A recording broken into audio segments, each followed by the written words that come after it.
Bradley is a former professional heavyweight boxer with ultra right-wing views, a patriot of his country. He makes ends meet by working as an auto mechanic. One day, he brings a broken-down car of a new client to work, but at the entrance, he is met by his boss who asks Bradley to follow him to the office. Bradley does not intend to do that, while realizing that the thing is about him being fired. So he tells the boss to spit it out as is. Come in my office. You can tell it out here. I don't work in an office. I don't need to squeeze into one to hear some bad news. It's a tough time for businesses right now. Not really interested in the economy. Am I getting laid off? I'm sorry. Upon hearing this, Bradley takes his belongings from the locker room and drives home in a depressed state. At home, he sees his wife outside sitting in the car and having a very emotional dialogue with someone on the phone. Already suspecting something wrong, Bradley heads over to her.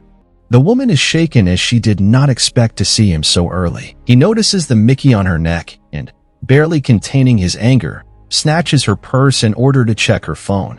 A terrified Lauren, by the way, that's the wife's name, admits that she's having an affair on the side.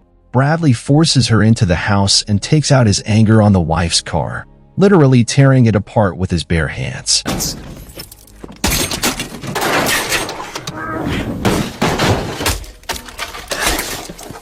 Legit auto mechanic, for sake. Upon entering the house, they start a frank and pretty tense dialogue, during which we find out two curious things. Firstly, the couple had a miscarriage a few years ago which knocked them both, and they began to close in their feelings, communicating with each other less and less. On top of that, they both had severe drinking problems.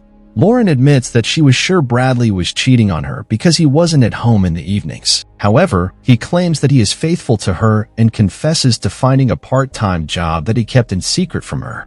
They regret what they have done, and Bradley suggests they start anew and try to have a baby again. Lauren does not understand how they are going to live. She is barely working, and Bradley was fired in the first place. I only get called in to substitute once or twice a week. You just lost your job. The man says he will call his old buddy Gil. These words make Lauren weep. She does not want her husband working as a drug dealer, but Bradley assures her that it is a temporary measure and he'll just be a delivery guy.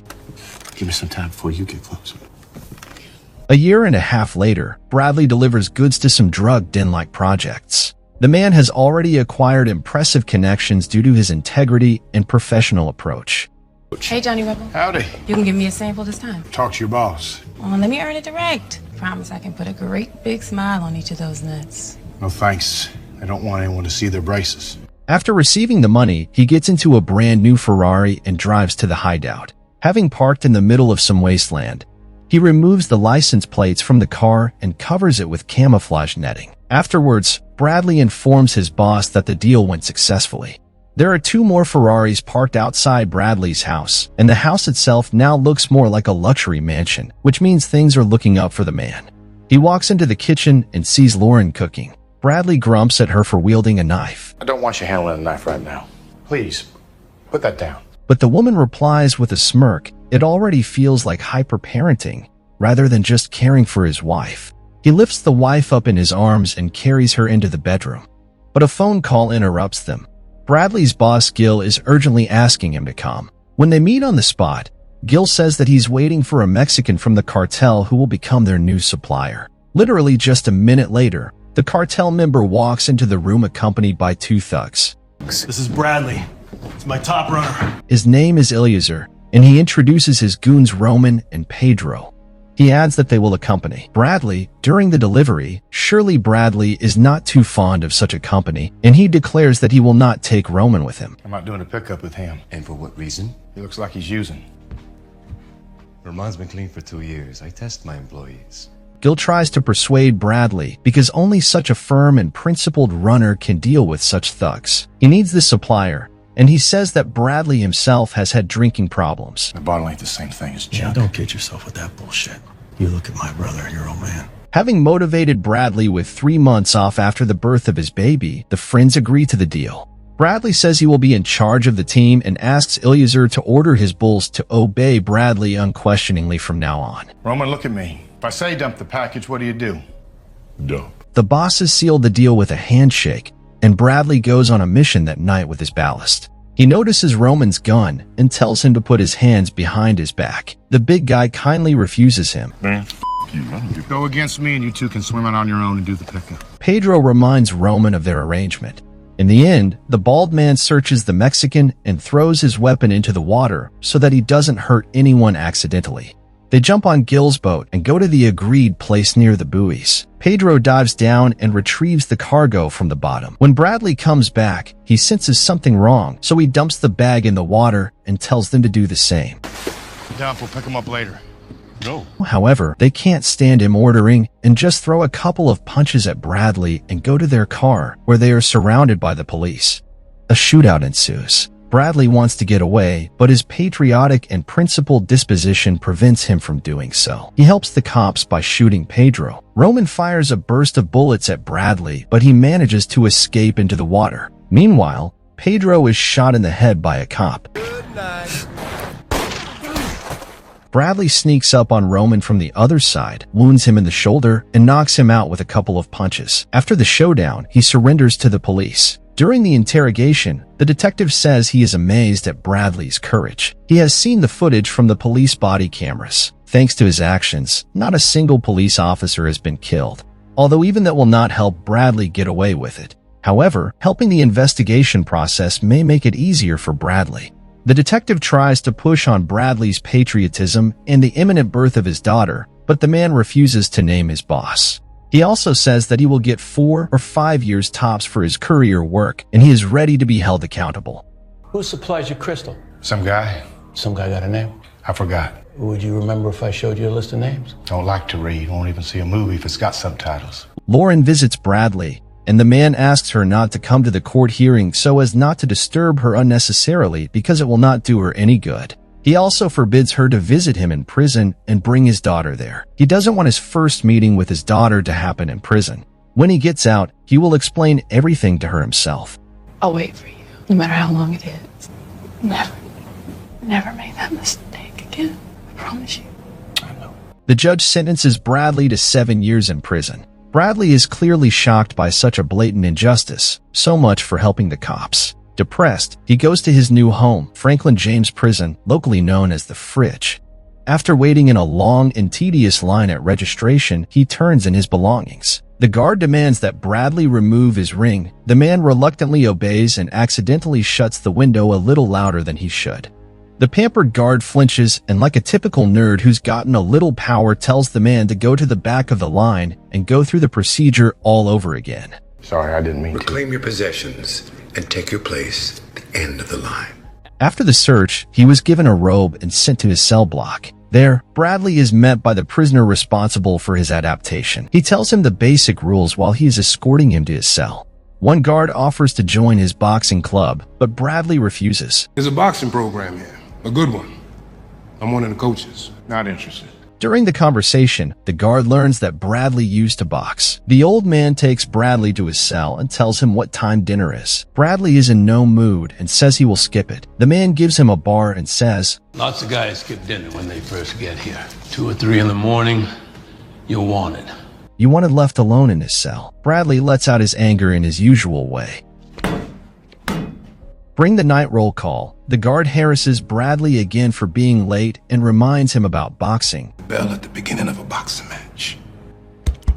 Ding ding. Bradley is super calm and does not take him seriously. That same night, some people break into Bradley's house. After waking up, Lauren vomits at the door of the bedroom and grabs a gun. However, the thugs manage to knock her out with tranquilizers. The next morning, the supervisor calls Bradley. She informs him that his wife's obstetrician has contacted her, saying she has some health complications and he needs to talk to the man. Dr. Pellman's your wife's obstetrician? He said there were some complications in the pregnancy and wanted to discuss the matter with you in person. Bradley gets all nervous while waiting to see the doctor. The guard escorting the man to the visit room once again urges Bradley to join the boxing club. Upon entering the cell, Bradley sees a stranger. Who are you? Where's Dr. Pellman? Sit down. He tells Bradley that his betrayal has cost Eliezer $3 million, and they want him to repay the debt. He shows Bradley a photo of Lauren being tied up. The stranger says that they have brought in a doctor from Korea who can do terrible things if it is necessary. There is an abortionist from Korea. He works for my employer. He claims that he can clip the limbs of a fetus, yet leave the child in such a condition that it will live to be born. He tells Bradley to kill Christopher Bridge, an inmate of Red Leaf Maximum Security Prison who was held in cell block 99. Bradley replies that he can't get into maximum security prison on a charge of delivering illegal drugs. However, the gray-haired man suggests Bradley to get creative, otherwise the limbs of his child will be sent to him. On the way to his cell, the man realizes that he must act immediately. He attacks the guard, the one who was suggesting Bradley to box. Look, I'm sorry for busting you earlier. I was just hoping to get you into prison boxing. Quite an impressive boxing fight ensues, but strangely enough, the guard is not too happy about it. Bradley is more experienced and easily defeats the boxing coach and finally breaks his arm. The backup arrives, and Bradley gladly surrenders. Overhearing their dialogue, he learns that for this fight, he will only be transferred to a lower level, so he carries on aggravating his situation by picking a fight with the convoy. During the fight, one guard knocks out his colleague with a blow to the back of the head. For some reason, after a stun gun discharge, Bradley is finally transported to Red Leaf Maximum Security Prison. Upon arrival, he is met by armed guards led by the warden. He explains to Bradley all the strict rules of the prison and orders Bradley's belongings to be thrown on the ground along with his wedding ring. He brags that his men are much tougher than the wimps in the fridge. The men here aren't like those f***its over there at the fridge. And offers Bradley to put them to the test. Prisoners are expensive, and we're only too happy to help the state balance its budget by deploying some cheap lead. He is given a deep search right outside. Then the guard tells to put him in the most squalid cell in his cell. Bradley almost throws up because of the clogged toilet smell.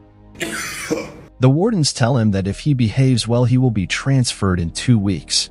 Covering his face with a t-shirt, Bradley goes to sleep, but after a few minutes he is awakened for a walk in the yard. He meets another inmate who tells him that Block 99 is a place isolated from the rest of the prison with the most outrageous scumbags and psychopaths. Bradley decides to act immediately. Brad, what's wrong with you? It's Bradley. I'm psychotic. He approaches the Mexicans and provokes them into a fight. I'm gonna use that one. We're using it now, gringo. Don't call me a foreigner. Last time I checked, the colors of the flag weren't red, white, and burrito. Want to start some stuff? The big guy easily thrashes the Mexicans. Even their sticks turn out to be of no use to them. And look, just another NPC knocks out his friend with a blow to the back of the head. The fight is interrupted by a rifle burst from the watchtower. The guards enter the prison yard, and Bradley beats them fiercely, breaking the arm of one of them. Only the cold steel of the revolver cools his temper.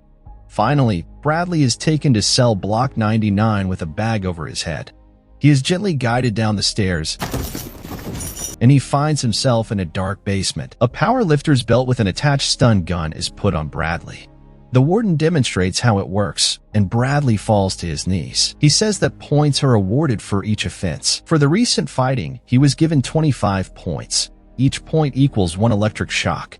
They will be tossing him anytime they want. When you are eating, when you are sleeping, when you are pissing, and when you are shitting. Bradley is brought to a new cell littered with broken glass, on which he immediately falls from another electric shock. He calls out for Christopher Bridge through the small window in the door. Christopher Bridge!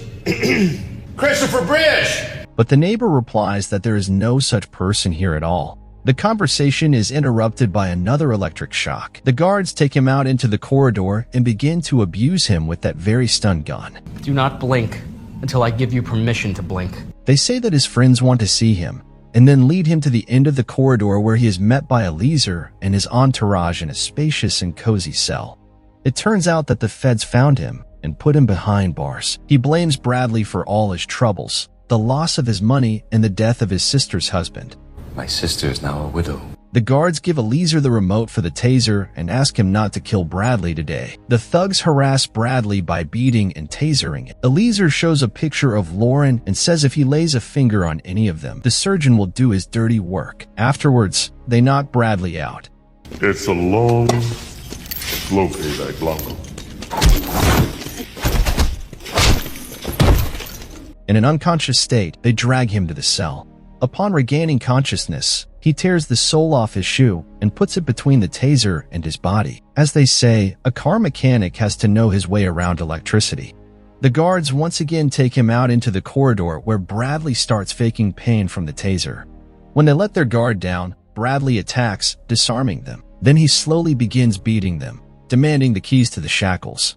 In the process, he accidentally kills one of them. You stupid asshole. You killed. I know what I did. And locks the other in a cell. Meanwhile, in Elieser's cell, one of the fighters is literally dancing around a makeshift punching bag.